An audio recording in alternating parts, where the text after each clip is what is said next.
Hey guys, I am Kyle, and in today's video I'm going to show you how to use Steam Big Picture mode. So let's get started.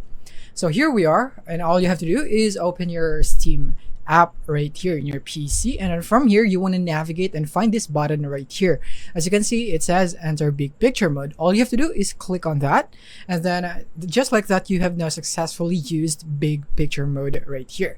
So from here, it would be great if you have your controller with you, and then you can use your controller to navigate here. So yeah, this is basically it. All you have to do is navigate the game that you want to play and press A. In my case, I am using Xbox controller, so it's A. But if you're using other controllers, then it's basically fine. Right here, you can use any controller that you want.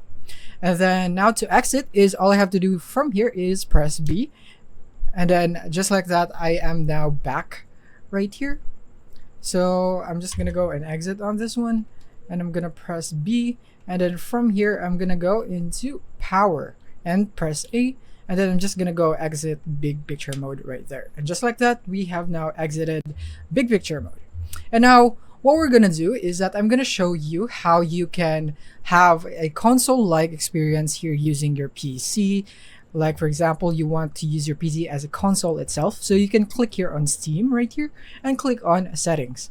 And then from here, you want to click on interface, and then you want to make sure that you enable run Steam when my computer starts, so that it would launch when you launch or when you turn on your computer. And make sure to turn on start Steam in Big Picture mode, so it would automatically be in Big Picture mode, and it would be like a console-like experience, because it's like you are using a console, because you are automatically here in the Big Picture mode. So yeah, that is a neat tip if you would want a console-like experience.